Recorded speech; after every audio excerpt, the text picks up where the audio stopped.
Historia de la filosofía, por Giovanni Fornero. Volumen 4, 59, parte octava. La filosofía contemporánea. Tomo 1, capítulo 3. Filosofía y teología de Tillich a los teóricos de la muerte de Dios. 923. Rahner, el giro antropológico. El giro metodológico que Rahner piensa haber realizado en teología, sea en la teología fundamental, sea en la teología de la revelación, consiste en que él mismo ha definido como giro antropológico, giro antropocéntrico. El hilo conductor de tal giro consiste en la idea según la cual la antropología es el lugar que incluye toda la teología. Esta confirmación no implica de ningún modo un rechazo del teocentrismo tradicional. En efecto, una vez interpretado el hombre como el ser de la absoluta trascendencia hacia Dios, teocentrismo y antropocentrismo dejan de configurarse como términos de una alternativa para convertirse en una única cosa expresada desde dos ángulos diversos. En otros términos, el antropocentrismo teológico rahneriano no excluye la centralidad ontológica y teológica de Dios, sino que expresa simplemente un rechazo metodológico de aquella teoría que considera al hombre como un tema particular al lado de muchos otros, los ángeles o el mundo material, por ejemplo, o que afirma la posibilidad de enunciados sobre Dios que no sean al mismo tiempo enunciados sobre el hombre o viceversa.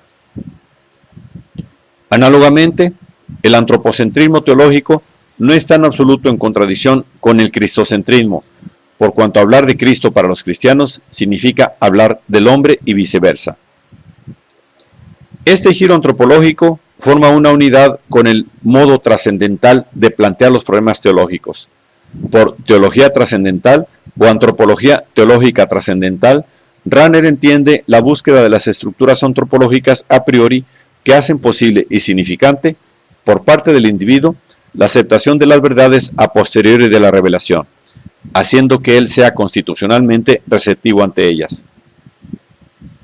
El hecho de que en las verdades históricas de la revelación el hombre encuentre una respuesta a posteriori a sus propias intemporales exigencias a priori, no significa, sin embargo, la advertencia, es importante, que, según Rahner, el a posteriori sea deducible del a priori. En efecto, aunque en el hombre existe una receptividad a priori para con el a posteriori, o sea, para el mensaje de salvación, no se puede establecer absolutamente a priori ni que Dios deba hablar, ni cómo y cuándo deba hablar. En consecuencia, aún viniendo al encuentro de las expectativas a priori del hombre, o sea, de su estructura ontológico-existencial, la salvación, desde el punto de vista de nuestro autor, representa un indeducible dato a posteriori, o sea, alguna cosa que eventualmente se muestra de hecho por obra de Dios, pero que no se demuestra nunca de derecho por obra del hombre. Por aclararlo todo, con un ejemplo del mismo Rahner, la persona concreta que yo amo, aquella a la que mi amor encuentra, en la cual mi amor se realiza, sin el cual éste no existe, no puede ser deducida de las posibilidades a priorísticas de un hombre, sino que es más bien un factum imprescindible, superabundante, un hecho histórico. Sin embargo, el amor hacia la persona concreta se autocomprende solo si se entiende que el hombre es un ser que, para no traicionar su esencia, debe encontrar necesariamente en el amor su propia realización. Análogamente, la realidad de Cristo Salvador no puede ser deducida de la expectativa humana en un absoluto portador de la salvación, puesto que resulta soteriológicamente indispensable que el hombre, más allá de toda deducción trascendental, encuentre de hecho a Jesús de Nazaret y vea en él al portador auténtico de la salvación. La aparición histórica de un Salvador absoluto, la encarnación del Logos divino en nuestra historia, es el milagro absoluto que nos viene al encuentro sin que pueda ser deducido y por lo tanto sin que pueda ser especulativamente arrebatado.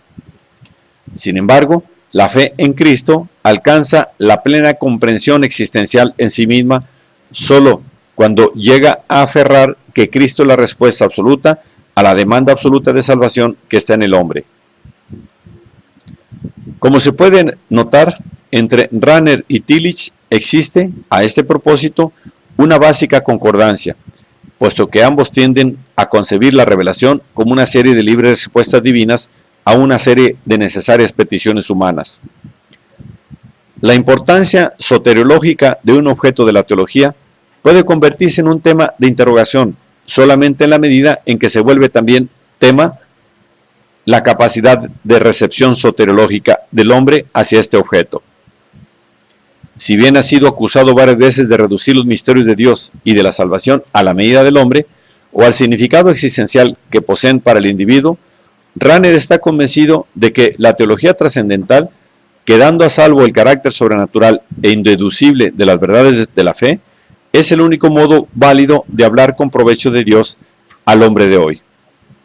En efecto, a su juicio, sin una reflexión trascendental dirigida a someter los enunciados teológicos a una verificación de su valor antropológico, el cristianismo correría el riesgo de aparecer a los ojos de los demás como una especie de lírica conceptual o de gratuita mitología, inaceptable para una mente adulta. El hombre hoy ya no considera dignos de fe los contenidos de la revelación, y esto por culpa de la teología. Por ello, no es del todo ilógico que él piense que puede dudar también sobre el hecho de la revelación. Tratamos de mirar con la máxima objetividad posible la situación espiritual de nuestros días. Una persona no educada en un ambiente y según una mentalidad cristiana, oye el anunciado: Cristo es el Dios hecho hombre. Su primera reacción es la de rechazarlo, como si se tratase de una mitologema a descartar a priori como objeto de reflexión y de discusión, como hacemos también nosotros cuando oímos que el Dalai Lama se considera una reencarnación de Buda. En cambio, gracias a la reflexión trascendental, las verdades de la fe se aclaran en toda su seriedad y profundidad, configurándose como verdades que, aún no procediendo del hombre, están con todo dirigidas al hombre y tienen, pues, un sustancial y no accidental significado antropológico. Este deseo de salir al encuentro de la forma mental específica de la modernidad explica también la actitud de Rahner ante Tomás de Aquino y las posibilidades de utilización de su filosofía. Como se ha indicado, Rahner es de formación tomista y sus escritos filosóficos o están dedicados explícitamente a Tomás o abundan en pasajes tomísticos. Sin embargo, su Tomás no quiere ser el que ha sido embalsamado por cierta neoescolástica, sino un Tomás interpretado y desarrollado en conformidad con la disposición típica del pensamiento moderno. Esto aparece evidente desde su primera obra filosófica, comprometida en buscar los puntos de contacto entre el tomismo y los clásicos de la cultura moderna, y en delinear un Tomás en diálogo con Kant y Heidegger. Nada atemorizado por el riesgo de bastardear el tomismo, cosa que le será varias veces echada en cara, al principio de su estudio proclama, en efecto, si el lector en ese sentido recibe la impresión de que aquí está operando una interpretación de Tomás que procede de la filosofía moderna, el autor no considera tal constatación como una deficiencia, sino como un mérito del libro. Yo, por el hecho de que él no sabía por qué otro motivo se podría ocupar de Tomás, sino a causa de los problemas que mueven su filosofía y las de su tiempo. También más tarde, Rahner conservará, en relación con su maestro predilecto, una actitud de máxima libertad intelectual. Extrañamente significativo a este propósito es el relato histórico-filosófico de Tomás, delineado por nuestro autor en una conferencia radiofónica de 1970. No debemos ver en Tomás, como ha hecho León XIII, el mar en el cual confluyen todos los posibles ríos de la sabiduría y del conocimiento, tanto que no quedaría más que llegar a él sin necesidad de recorrer otras fuentes de conocimiento y de inspiración. También él es hijo de su tiempo y no ha dicho todo aquello que nosotros debemos hoy investigar y conocer. Sin embargo, no tenemos necesidad de apartarnos de él, ni siquiera para conocer aquello que debemos reconocer, sufrir y hacer como cristianamente y teológicamente característico de nuestro tiempo. El instrumento teológico de procedencia griega, del que él se sirve en su propia teología, podrá ser ampliamente hijo de un pensamiento objetivista y cósmico, en vigor antes del giro copernicano de la filosofía. Su pensamiento reflexiona quizás aún poco explícitamente sobre la historicidad del hombre y de su actividad intelectual, y mira aún la historia de cerca con ojo simple y casi ingenuo. Pero no es menos cierto que Tomás se halla en el principio de aquel mundo que aún hoy es el nuestro, un mundo profano y no ya simplemente sacraí, de un modo tangible. Él, en efecto, es el gran filósofo y teólogo de un sistema de amplio aliento, que reconoce todo aquello que es genuinamente real, colocándolo al mismo tiempo en el sitio que le compite en un gran ordenamiento. Él es el teólogo que, yendo en contra de su propio ambiente concededoramente pío, ha reconocido finalmente con todas las letras la autonomía de la filosofía. Es el teólogo para el cual Dios no es un momento particular, aunque sea el más alto en el interior del mundo, sino aquel que opera en el mundo solo a través de causas segundas, a través de realidades y fuerzas que son propias del mundo autónomo. Él se sitúa también en el origen de aquel proceso de reflexión teológica, en el cual la fe cristiana deja expresamente el mundo a su propia autonomía y a su propia responsabilidad. Coherentemente con esta imagen del filósofo, Rahner opina que el pensamiento de la Suma Teológica se debe dirigir a una visión del mundo, ya no cosmocéntrica, como era la de los antiguos, sino antropocéntrica, como la de los modernos. Nuestro autor considera, en efecto, que el paso de la filosofía de las cosas a la filosofía del hombre representa un cambio de época en la historia del pensamiento, del cual ya no es posible prescindir.